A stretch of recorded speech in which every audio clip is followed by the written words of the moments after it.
السلام علیکم دوستو، آج کی اس ویڈیو میں ہم ڈسکس کریں گے شام اور ترکی میں آنے والے تباہ کن زلزلے کے حوالے سے۔ ہم آج ڈسکس کریں گے کہ سائنس اس حوالے سے کیا کہتی ہے، ان علاقوں میں زلزلہ کیوں آیا، کیا اس سے پہلے بھی یہاں پر زلزلے آئے اور کیا فیوچر میں بھی آنے کے اس کے چانسز ہیں۔ ہم ان سب سوالات کے جوابات ڈسکس کریں گے انتہائی آسان طریقے سے، لیکن سائنس کی روشنی میں۔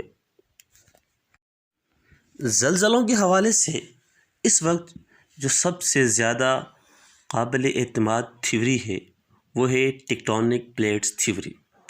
دوستو، ٹیکٹونک پلیٹ تھیوری کیا ہے، اس کو میں آپ کو آسان الفاظ میں سمجھاتا ہوں۔ دوستو، زمین کی بہت ساری تہیں ہیں، بہت ساری لیئرز ہیں۔ جو سب سے باہر کی تہ جس پہ ہم رہتے ہیں، جو ہمیں نظر آتی ہے، اس کو بولتے ہیں کرسٹ۔ اور اس سے نیچے تقریباً 10 میل سے لے کر 160 میل تک یہ جو زمین ہے یہ بڑی چٹانوں سے مل کر بنی ہوئی ہے، اس کو بولتے ہیں مینٹل۔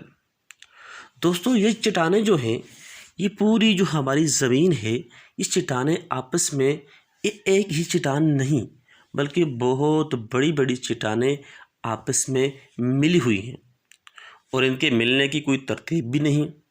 ان کو ایسے ہی سمجھ لیں جیسے پزل پیسز کی طرح یہ ٹیڑھی میڑھی ارد گرد سے کہیں سے اندر کہیں سے باہر اس طرح یہ پلیٹس آپس میں ملی ہوئی ہیں۔ اس وقت پوری زمین کو ٹیکٹونک پلیٹس کے حوالے سے 12 حصوں میں تقسیم کیا گیا ہے، جو 12 بڑے حصے ہیں۔ اس کا مطلب یہ ہوا کہ ہماری زمین 12 بڑی پلیٹوں سے مل کر ٹیکٹونک پلیٹوں سے مل کر بنی ہوئی ہے، اور اس میں چھوٹی پلیٹیں بھی ہیں۔ دوستو، یہ بات تو آپ پلیٹس کی بات سمجھ چکے۔ اب ہم آتے ہیں ترکی اور شام کے علاقے کی طرف۔ دوستو، ترکی اور شام کا جو علاقہ ہے وہ جس ٹیکٹونک پلیٹ کے اوپر واقع ہے یا جس ٹیکٹونک پلیٹس کے ارد گرد واقع ہے، اس پلیٹ کا نام ہے Anatolia tectonic plate. Anatolia tectonic plate کو چاروں طرف سے گھیرا ہوا ہے 3 پلیٹوں نے۔ ان میں ایک پلیٹ ہے یوریشیا ٹیکٹونک پلیٹ، دوسری ہے افریقہ ٹیکٹونک پلیٹ، اور تیسری ہے عربک ٹیکٹونک پلیٹ۔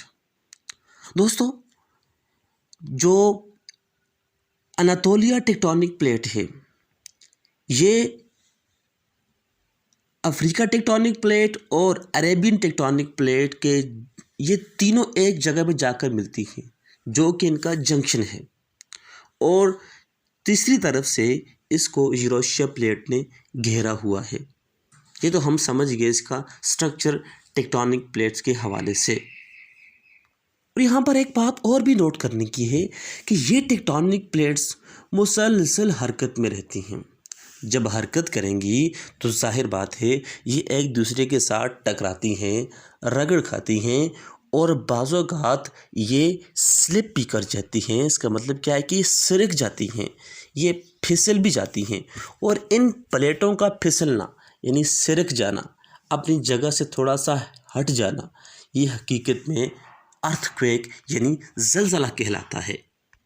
تو دوستو، امید ہے کہ آپ کو ٹیکٹونک پلیٹس کی تھیوری اچھی طرح سمجھ آ گئی۔ اب ہم ڈسکس کرتے ہیں کہ یہ جو اناتولیا ٹیکٹونک پلیٹ ہے یہ سائز میں بہت چھوٹی ہے، اس لیے اس کو مائکرو ٹیکٹونک پلیٹ بھی کہا جاتا ہے۔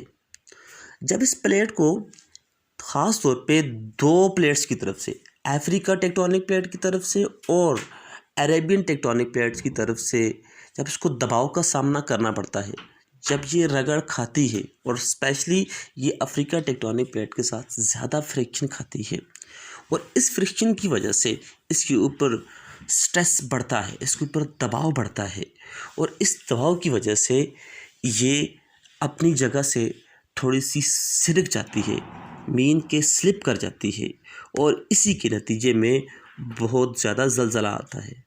اور یہی کچھ جو گازی ٹوپ جو ان کا ٹاؤن ہے، اس میں بھی یہی کچھ ہوا۔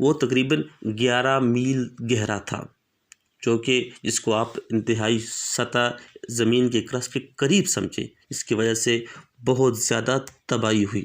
اور دوستو اب ہم اس کو سمجھیں کہ یہ یہاں پر پہلی بار نہیں ہوا، کیونکہ اس کی فزکس ہی اس طرح کی بنی ہوئی ہے کہ یہ علاقہ ولنریبل ہے، یہ علاقہ خطرناک ہے۔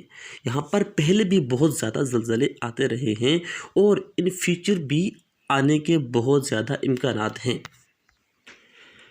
دوستو یونائٹڈ اسٹیٹ جیولوجیکل سروے کی رپورٹ کے مطابق اس قسم کا زلزلہ 300 سے 500 سال کے بعد آتا ہے، کیوں کہ اس دوران ان کی پلیٹس کے درمیان سلپنگ کے دوران کوئی رکاوٹ نہیں بنتی۔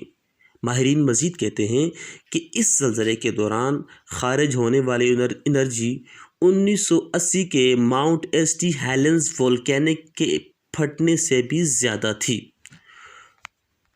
دوستو 6 فروری کو ترکی کے جو غازین ٹیپ ٹاؤن کے اندر آنے والا جس کا یہ مرکز تھا، یہاں پر تباہ کن زلزلہ آیا، اور اسی سے 6 گھنٹے بعد یعنی 9 گھنٹے بعد ترکی کے دوسرے علاقے ایکنزو کے اندر بھی زلزلہ آیا، جہاں اس کی شدت 7.5 تھی، اور ماہرین کہتے ہیں کہ اس کے بعد تقریباً اب تک 300 آفٹر شاکس آ چکے ہیں، اور ان علاقوں کو ماہرین نے انسٹیبل قرار دیا ہے، کیونکہ یہاں کی کمپلیکس ٹیکٹونک پلیٹس نے اس علاقے کو انتہائی حساس بنا دیا ہے۔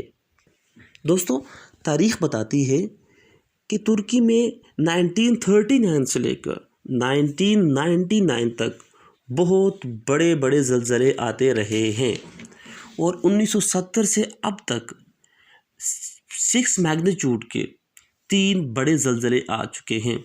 تقریباً 1999 کے زلزلے میں تقریباً 17,000 لوگ مارے گئے، مگر اس کے بعد اب تک کوئی بڑا زلزلہ نہیں آیا تھا، اس لیے حکومت اور عوام نے اس کی پرواہ نہیں کی اور انفراسٹرکچر کو اس کے مطابق ڈیزائن نہیں کیا۔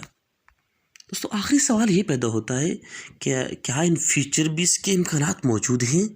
تو یقیناً اس میں کوئی شک کی بات نہیں، کوئی ابہام نہیں، کوئی ڈاؤٹ نہیں، کیونکہ اس ایریا کی فزکس ہی اس طرح سے ڈیزائن ہوئی ہے کہ یہاں پر ٹیکٹونک پلیٹس کی وجہ سے کسی بھی وقت زلزلہ آ سکتا ہے، اس لیے اب وہاں کے عوام کو اس کے لیے تیار رہنا ہوگا۔ ویڈیو دیکھنے کا بہت شکریہ۔ اگر آپ کو سائنسی حقائق سے جڑے رہنے کا شوق ہے تو ہمارا چینل ضرور سبسکرائب کریں اور بیل آئیکن کو بھی ضرور پریس کریں، تاکہ ہماری آنے والی ہر نئی ویڈیو کی نوٹیفیکیشن آپ کو ملتے رہیں۔